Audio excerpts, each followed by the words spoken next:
Hello my dear student, welcome to our YouTube channel Sandeep institute centre में आप लोगों का स्वागत है। वेलकम है। आज की वीडियो में हम बताने वाले हैं क्लास ट्वेल्थ वालों के लिए। क्लास ट्वेल्थ वाले का फिजिक्स का जैसे कि आप लोग का क्वेश्चन मिल रहा था अभी, नोट्स मिल रहा है आप लोग का। और एक बात और मैं बता दूं, क्लास ट्वेल्थ वाले के लिए इंग्लिश का आप लोग का नोट्स लगभग रेडी हो चुका है। आप लोग इंग्लिश का नोट्स के लिए संपर्क कर सकते हैं। उसका प्राइस बहुत कम रखा गया है क्योंकि ये इतने कम समय के लिए ही जारी किया गया है। मात्र 99 रुपये का आपका है। जो आपका उसका PDF आपको मिल जाएगा, या आप कॉपी चाहे तो कॉपी मिल जाएगा आपको। उसका लगभग रेडी हो चुका है। जो आज से कल तक में हम आप लोग को उसका वीडियो भी बन के आपको मिल जाएगा, ठीक है। तो जो बच्चे आज हमारे चैनल पर पहली बार हैं, सबसे पहले चैनल को सब्सक्राइब कर लीजिएगा और जितना ज़्यादा हो सकता है शेयर कर दीजिएगा क्योंकि फिजिक्स का आप लोगों का नोट्स लगभग हम दे चुके हैं। और आज हम जो देने वाले हैं करंट से, इसके पहले हमने कुछ दिया था और आज हमारा जो है करंट का कुछ क्वेश्चन मिलेगा, जो VVI क्वेश्चन है, ठीक है। तो आइए हम देखेंगे आज करंट का कुछ क्वेश्चन। करंट में हमारा पहला क्वेश्चन जो हमारा है ना, प्रतिरोधकता क्या है, इसका SI मात्रक लिखें। प्रतिरोधकता क्या है, इसका SI मात्रक लिखें। किसी प्रारूपीय अर्धचालक के लिए तापमान में परिवर्तन के साथ प्रतिरोधकता के बदलाव को ग्राफ द्वारा प्रदर्शित कीजिए। ये आपका सामने ग्राफ है, आप देख लीजिएगा, ठीक है। खरा एकांक लंबाई एवं एकांक अनुप्रस्थ परिच्छेद के क्षेत्र वाले चालक के प्रतिरोध को चालक की प्रतिरोधकता कहते हैं। चालक का प्रतिरोधकता कहते हैं, इसे हम P से सूचित करते हैं, जिसका SI मात्रक जो होता है ओम मीटर होता है।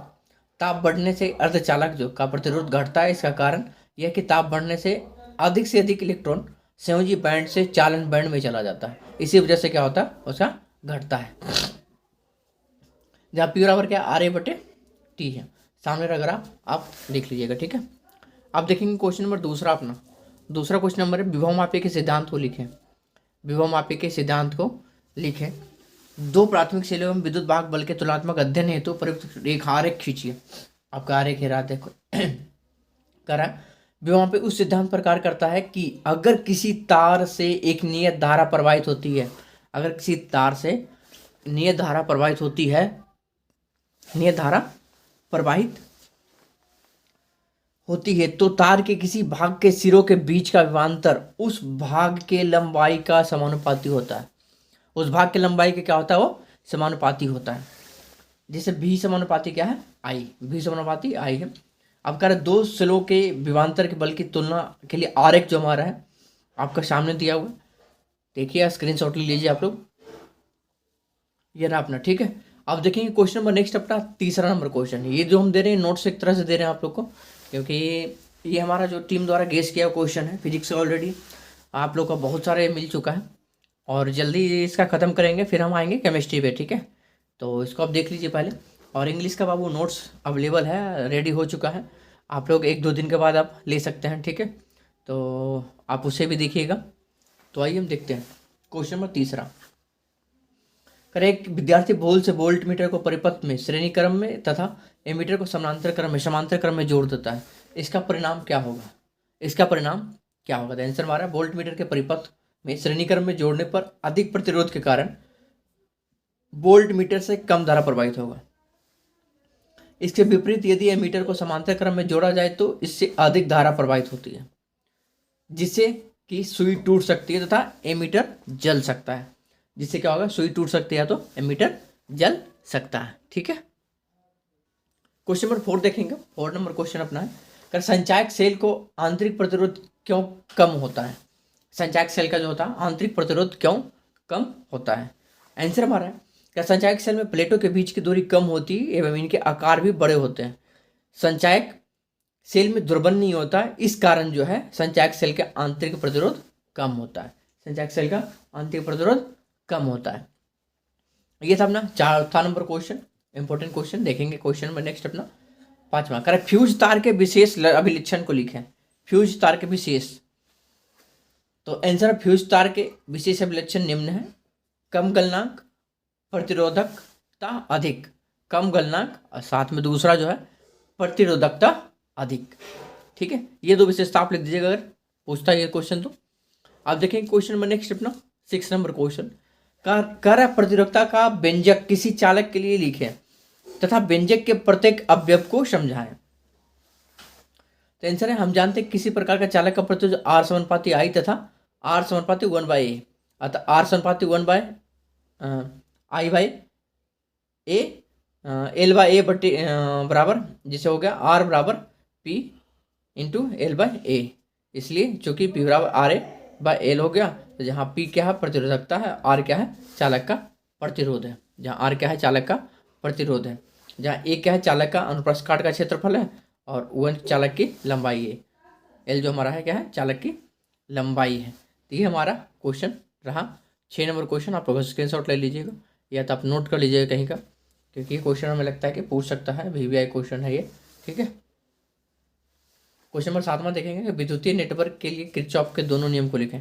किरचॉफ नियम बाबू देखिए, ये भी VVI क्वेश्चन है। किरचॉफ का नियम भी पूछ सकता है आपको। कर है विद्युत नेटवर्क के लिए किरचॉफ का नियम, पहला किरचॉफ का पहला नियम, विद्युतीय परिपथ में किसी भी बिंदु पर मिलने वाली सभी धाराओं के बीजीय योग शून्य होता है, अर्थात सिग्मा I बराबर 0। नेक्स्ट है कह रहा इसे बिंदु नियम या संधि का नियम या किरचॉफ के धारा का नियम भी कहा जाता है।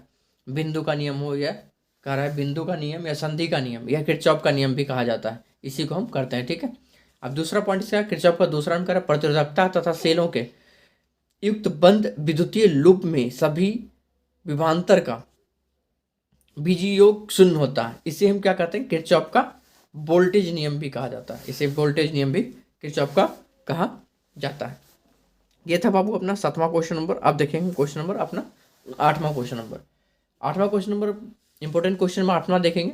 कर संबंध वेग के सिद्धांत का प्रयोग करते हुए ओम के नियम व्युत्पत्ति करें। कर संबंध वेग के सिद्धांत का प्रयोग करते हुए ओम का नियम व्युत्पत्ति करें।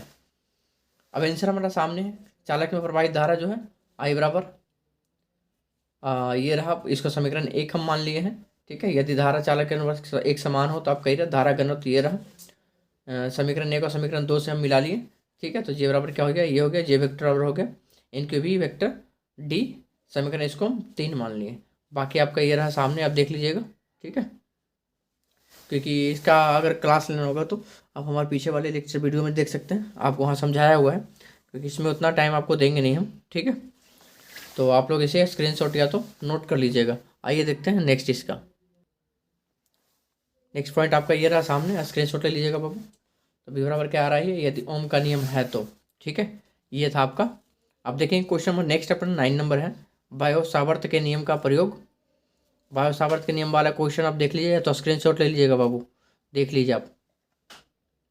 बायो सावर्त का नियम का भी काफ़ी इंपॉर्टेंट क्वेश्चन है, इस क्वेश्चन को छूटना नहीं चाहिए, आप ध्यान रखिएगा। VVI क्वेश्चन ये भी है, बहुत इंपॉर्टेंट क्वेश्चन है। बायो सावर्त नियम वाला कह रहा है बायो सावर्त के नियम के प्रयोग द्वारा किसी R त्रिज्या वाले एवं एक धारा वाहन करने वाले अर्धगोलीय पारा के केंद्र चुंबकीय क्षेत्र के लिए व्यंजक निकालिए। तो आपका ये रहा सामने व्यंजक है, V बराबर म्यू नोट I बटे 4R। ठीक है, तो नेक्स्ट क्वेश्चन नंबर अपना है देखिए 10 नंबर क्वेश्चन। जब दो प्रतिरूप X तथा Y को एक समरूप चुंबकीय क्षेत्र में रखा जाता है तो चुंबकीय क्षेत्र में उत्पन्न विकृति को चित्र में दर्शाया गया है। ये रहा आपका चित्र, इसको आप स्क्रीनशॉट ले लीजिएगा। ठीक है, पहले इसमें है दो नमूने X तथा Y की पहचान करें। दूसरा है X एवं Y में बल रेखा की विकृति के कारण को स्पष्ट करें। पहला क्वेश्चन जो आपका इसमें दिया हुआ है, जिसका आंसर ये रहा। कह रहा है पहला कहा X प्रतिचुंबकीय पदार्थ एवं Y लौह चुंबकीय पदार्थ है, और दूसरा कह रहा है X चुंबकीय बल रेखा एवं प्रतिचुंबकीय पदार्थ से विकर्षित होती है, जबकि Y लौह चुंबकीय पदार्थ है अतः बल रेखाएं आकर्षित होती है। ये था अपना 10 क्वेश्चन नंबर आपने देख लिया। अब देखेंगे हम 11वां नंबर क्वेश्चन। कह रहा है शिथिल पास क्या है। शिथिल पास जो है क्या है, इसकी सहायता से धारणशीलता एवं निग्राहिता को समझाएं। शिथिल पास चुंबकन तीव्रता का चुंबकन क्षेत्र का पीछे टूट जाने की क्रिया को शिथिल कहलाती है। शिथिल का प्रभाव यह होता है कि जब चुंबकीय पदार्थ चुंबकन वक्र से गुजरता है तो जितनी ऊर्जा खर्च होती है उतनी ऊर्जा प्राप्त नहीं हो पाती। ऊर्जा में यह कमी शिथिल ह्रास कहलाती है। यह ऊर्जा पदार्थ में ऊष्मा के रूप में प्रकट होती है। पदार्थ में प्रति एकांक आयतन तथा प्रति चक्र के लिए शिथिल ह्रास शिथिल वक्र के क्षेत्रफल के बराबर होता है। धारणशीलता जब चुंबकीय बल घटकर शून्य हो जाता है तब अवशिष्ट चुंबकत्व का मान धारणशीलता कहलाता है। नेक्स्ट है निग्राहिता जो है। निग्राहिता उस व्युत्क्रम चुंबकीय क्षेत्र का मान है जो चुंबकीय पदार्थ पर इस तरह आरोपित किया जाता है ताकि वह अवशेष चुंबकत्व को घटाकर शून्य कर दे, चुंबकत्व को घटा करके शून्य कर दे। ये था आपका 11 नंबर क्वेश्चन। अब देखेंगे क्वेश्चन नंबर नेक्स्ट अपना 12वां नंबर क्वेश्चन कर है विद्युत चुंबक तथा अस्थायी चुंबक के बीच दो अंतर को लिखें। तो ये रहा विद्युत चुंबक, हमने एक तरफ अस्थायी चुंबक, ये अस्थायी प्रकृति का होता है और यह अस्थायी प्रकृति का होता है। यह कर अस्थायी और यह है अस्थायी प्रकृति, ठीक है। इसकी चुंबकीय ध्रुव प्रवर्तित हो सकती है, इसकी चुंबकीय ध्रुव प्रवर्तित नहीं हो सकती। ये आपका विद्युत चुंबक और अस्थायी चुंबक में अंतर पूछा तो हम बता देंगे, ठीक है। अब देखेंगे क्वेश्चन नंबर अपना नेक्स्ट 13 नंबर क्वेश्चन है। उन दो कारकों को लिखे जिस पर तापयुग्मी में उत्पन्न ताप विद्युत वाहक बल पर निर्भर करता है। पहला, तापयुग्मी में उत्पन्न विद्युत वाहक बल युग्म की धातुओं की प्रकृति पर निर्भर करता है। दूसरा, धातु के संधियों के बीच तापांतर पर निर्भर करता है। नेक्स्ट क्वेश्चन नंबर है 14, करें सीबेक। सीबेक प्रभाव क्या है? सीबेक प्रभाव क्या है देख लेंगे। करें जब दो विभिन्न धातुओं के तारों को संधि बनाकर एक सिद्ध को बर्फ में रख दिया जाए तथा दूसरे सिद्ध को गर्म किया जाता है। एक सिद्ध को क्या करा है कि बर्फ में रख दो और दूसरे को गर्म कर दो तो क्षीण विद्युत धारा प्रवाहित होने लगती है। इस प्रभाव को ही सीबेक प्रभाव कहते हैं। तो उससे क्या होता है, कम धारा प्रवाहित होती है। क्षीण मतलब बिल्कुल नाम मात्रा कहा जाता है, तो उसे क्या कहते हैं, सीबेक प्रभाव कहते हैं। परिपथ से प्रवाहित धारा को ताप विद्युत धारा तथा परिपथ में उत्पन्न विद्युत वाहक बल को ताप विद्युत वाहक बल कहा जाता है। असमान धातु से बने इस युग्म को ताप विद्युत युग्म भी कहा जाता है। ताप विद्युत युग्म भी इसे कहते हैं, ठीक है। आप देखेंगे नेक्स्ट क्वेश्चन नंबर अपना 15, थॉम्सन प्रभाव एवं पोल्टियर प्रभाव को लिखें। जैसे थॉम्सन प्रभाव, जब किसी धातु के छड़ में जिसकी विभिन्न भाग विभिन्न ताप पर विद्युत धारा प्रवाहित की जाती है तो छड़ की पूरी लंबाई ऊष्मा का अवशोषण अथवा उत्पादन होता है। इस प्रभाव को ही हम थॉम्सन प्रभाव कहते हैं। थॉम्सन प्रभाव उत्क्रमणीय अर्थात धुरा की दिशा विपरीत करने पर विपरीत हो जाता है। अर्थात जो भाग पहले ऊष्मा का अवशोषण करता था अब वह ऊष्मा का उत्पादन करने लगता है, और जो भाग पहले ऊष्मा का उत्पादन करता था वह भाग ऊष्मा का अवशोषण करने लगता है। इसमें नेक्स्ट है पोल्टियर प्रभाव। पोल्टियर प्रभाव ऊष्मा तारों के छोरों की संधि पर उत्पन्न होती है, लेकिन जूल प्रभाव में ऊष्मा पूरे तार में उत्पन्न होती है। जूल प्रभाव धारा की दिशा से स्वतंत्र होता है, लेकिन पोल्टियर प्रभाव की धारा की दिशा से इस अर्थ पर निर्भर करता है, अर्थ में निर्भर करता है कि किसी संधि से किसी दिशा में धारा के गुजरने पर यदि संधि गर्म होती है तो धारा की दिशा बदलने की वह संधि ठंडी होती है, वह संधि ठंडी होती है, ठीक है। अब देखेंगे क्वेश्चन नंबर नेक्स्ट अपना 16 नंबर क्वेश्चन। 16 नंबर क्वेश्चन का ट्रांसफार्मर का क्रोड प्रदार होता है क्यों? आंसर है ट्रांसफार्मर के कोड लोहे के क्रोड में फ्लक्स परिवर्तन के कारण भंवर धारा उत्पन्न हो जाती है, जिनके कारण लोहे का क्रोड गर्म हो जाता है। इस प्रकार विद्युतीय ऊर्जा का ऊष्मा के रूप में क्षय होता है। इसे लौह क्षय भी कहा जाता है। इसे हम क्या कहते हैं, लौह क्षय भी कहा जाता है। इस हानि को कम करने के लिए ट्रांसफार्मर के क्रोड को परतदार बनाया जाता है।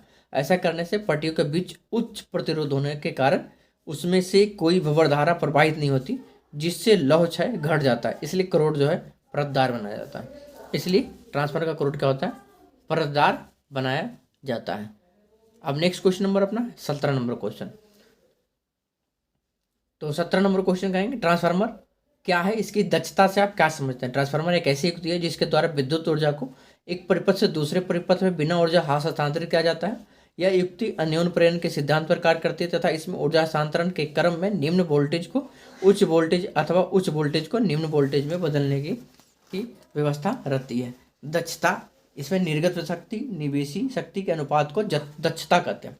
अब दक्षता क्या है, निर्गत शक्ति जो है और निवेशी शक्ति के अनुपात को हम दक्षता कहते हैं। दक्षता n बराबर निर्गत शक्ति बटे निवेशी शक्ति। ये था आपका क्वेश्चन। कुल टोटल 17 क्वेश्चन इस वीडियो में आप लोग को हम बताएं, और बाकी क्वेश्चन आप लोग को मिलेगा नेक्स्ट वीडियो में, ठीक है। तो आज के फिलहाल रहने देते हैं, मिलते हैं नेक्स्ट वीडियो में। Thank you.